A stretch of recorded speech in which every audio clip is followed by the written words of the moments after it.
Hey guys, it's GameFace here and welcome back to episode 35 of Leeds United Career Mode. Now today, we're hopefully going to be beating Hull City in the Capital One Cup in the quarterfinals, and we've got some other Premier League matches and things like that to be playing as well. Apologies that I've not uploaded in the last few days. Again, I just sometimes have those weeks where I'm so busy and I don't really have enough time to upload. And yeah, before we get into this episode, if we could go and hit 25 likes on this video, that'd be really appreciated. Also, don't forget to go subscribe as well, and let me know what you think about this episode in the comments and things like that. Also, before we get into the episode, as you guys probably know, it looks like Sam Byram's on the way out for Leeds in real life, which might suggest that I should get rid of him in this transfer window that's coming up in the January transfer window. It'll probably be confirmed, to be honest, by the time this video goes up, but it will be to Everton for about £4 million, it seems like. So yeah, let me know again what you think about that in the comments, and I'll read and reply as usual. Anyway, let's get on with this episode now, and I'll change around the team for this Hull City game, and I'll be back in a second. Okay, this is the side I've gone with for the Hull City match. I've got in Butland in goal, as you'd probably expect. Then I've mixed it up a little bit in defence. I've brought in a guy called Hyde, who is one of our youngsters that I've got. He can play right back, left back and centre back, so he can pretty much play anywhere. He's left footed though, that's the only downside to him obviously being a right back and left footed. Other than that, I think he should be an interesting player to try out in today's episode.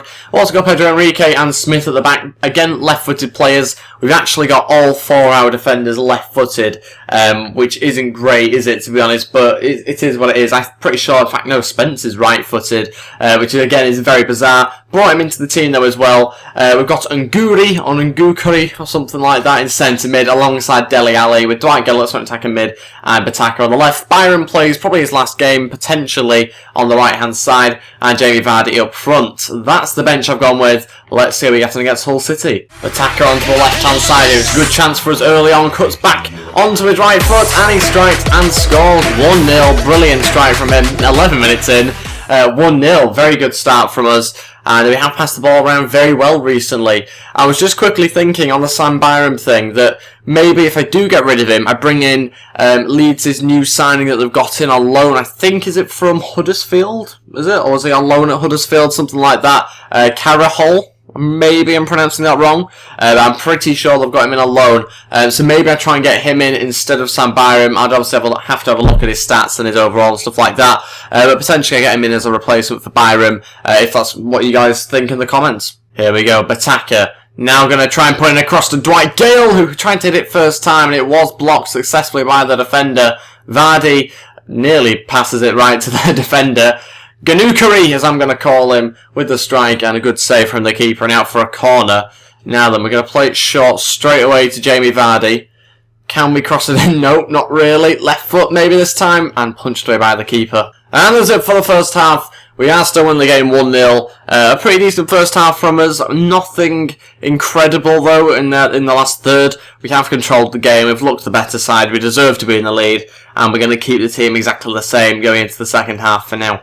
Dwight Gale now to cut onto his right foot. Good save from the keeper. Back into Jamie Vardy, who couldn't quite get there, and again finds himself out wide. It does seem to happen a lot for Vardy. Puts in a good ball. Dwight Gale's at the back, and out for another corner. Time to change around the team now. We are going to bring on Emil Heskey, take off Dwight Gale, who hasn't really played that well, and we're also going to bring on Engie, and I think we're going to bring on Bridcut as well, and take off Ganukari, that's what I'm going to call him.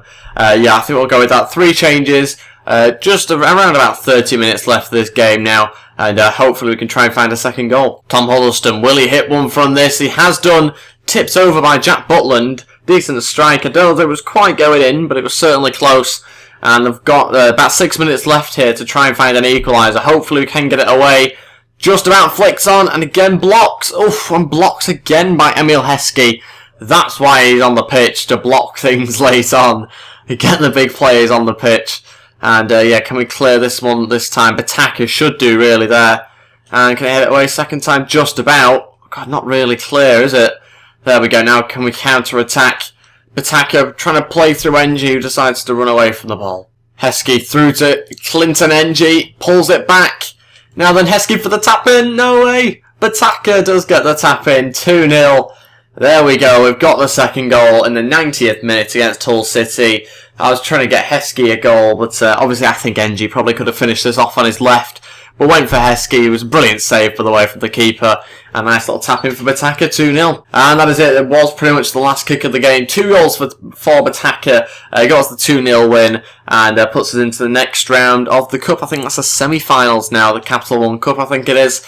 So yeah, very good result there against Hull City. We'll have to wait and find out who we have in the next round. It could potentially be Reading though, so that'll be a decent semi-final, wouldn't it? Looks like it is going to be Reading, and then if we were to get past them, it could be Man City, Newcastle, Derby or Everton in the final. So yeah, that'll be an interesting one, especially if we got Derby, but it'd be even better obviously if we had Man City. It'd be a lot tougher game. So we'll just have to wait and see if we get there. But let's move on now to the next match. Okay, the chief executive has just said that we've got a risk of losing 2 players, and both of them have kind of been in the team, maybe a little bit on the fringes of the team, but I think they are I suppose a little bit valuable. I think more Bataka. Cooper is someone who wants, I think, 20 grand a week. Is that something? 30 now? Seems to go up every week. He wants 30 grand a week, which is so much. He's had 12 appearances, only 1 clean sheet from those 12, by the way. So, not a great record. Bataka, on the other hand, has actually had less appearances, but he's scored, obviously, 3 goals than being an attacker. But he wants 20 grand a week, which I think, again, is a lot of money. And I'm not going to renew Bataka's contract, sadly. Even though we got 2 goals in the last game, that's brilliant. But I think I could have had someone else score those goals anyway. So I don't think he'll be a huge loss, Bataka, because he is on the fringes of the team anyway. And I'm looking at Townsend potentially and Peter Crouch as well. And you're probably thinking, whoa, Peter Crouch, where's he come from? He has been rumoured to be going to Leeds. I don't think that's going to happen, to be honest. But it's mainly because if I can get him, he's got 7 months left, so yeah, we'll be able to hopefully get him. But that's because I'm going to be getting rid of Heskey, bringing in Crouch, a couple of years younger. But I also think he'd be better suited to the team, to be honest, than Heskey. Again, not very fast, but he's actually really good. I signed him on Man City career mode. You're probably thinking, again, that's a bit weird, but he won us the Champions League, so that's the reason why I'm trying to go for Crouch here. He's a very good player in game for the last sort of half an hour.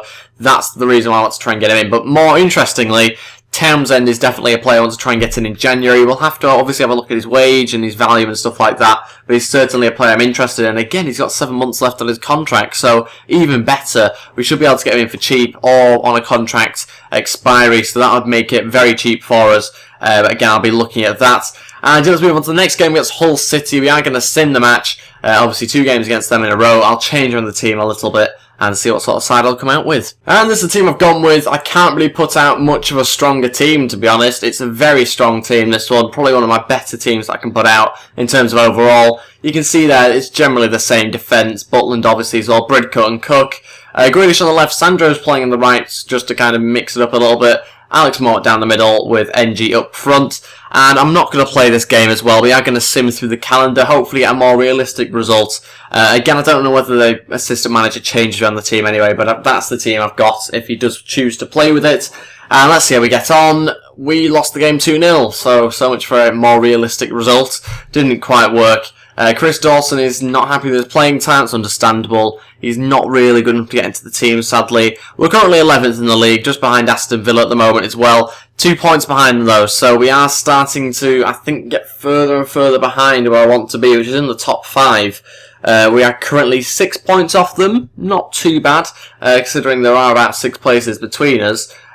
So, yeah, not terrible, but something that we definitely need to start doing is picking up more points. And on to doing some more player drills. We are going to go with those 5 players as usual. Generally, the reason why I do that is because they're obviously my young and most potential players I have in the squad. And that's the reason why Butland's gone up yet again to 79 overall. Great news for us, looking like a real solid keeper now. A solid Premier League keeper as well. So, really high quality keeper. Looks like he could be worth quite a bit as well. I'm not going to obviously sell him, but anyway, his value will be quite good. By the looks of it, 8.5 million is just his asking price, so that's looking pretty good as well. Again, big game against Arsenal now, and sadly, due to the fact that I don't, again, have enough time, I've now said this quite a lot, but I don't really have enough time to play the match, and I want to play the match, so we're going to have to leave it until next episode. I'll quickly have a look on the calendar, other games we've got coming up. We've got Aston Villa, we need to be taking points from that. That's just 2 days later after the Arsenal game though, so it'll be a tough one. And then 3 days later after that, we've got Newcastle. So a tough run of fixtures. In fact, it continues as well into the next month. We've got Blackburn in the Emirates FA Cup. 3 days later, Everton. And then 4 days later, we've got Arsenal again in the league, this time away. And then we've got a little bit of a break before Hull. Hull again. 3 times in like a month or something like that. Reading twice and then Tottenham. So we do have quite a lot of games close together. Now we've obviously got the Europa League stuff as well. We are in a lot of competitions at the moment. So maybe going out of a few wouldn't actually be that bad. But quickly what I'll do before I end the episode is have a little look round at potential strikers that I'm looking at. This guy looks quite interesting. Man City striker at the moment. Looks like a potential signing there. We'll have a little look at him. He's 6'1". Could be an interesting player to have on the team. Callum Wilson's obviously someone that I'm quite interested in as well. NG at the end of the season will be leaving because he's only on a 2-year loan at the moment and he's coming to the final few months of that loan. So we need to look at potential replacements. Callum Wilson being one of them. Obviously similar sort of player except he's English and I want to try and get as many English players into Leeds as possible. Will Keane, don't really want to sign a Man United player but I'm just interested to see what his stats were. But yeah, I'm looking at a few strikers potentially. I think we've also got to try and get in a couple of realistic signings as well that Leeds might be getting in real life. So I'll have to have a little look at that in the next episode maybe. Leave your comments and the suggestions, obviously, and things like that below in the comments section. That'll be absolutely great. And yeah, that's going to be it for this episode. Thank you very much for watching.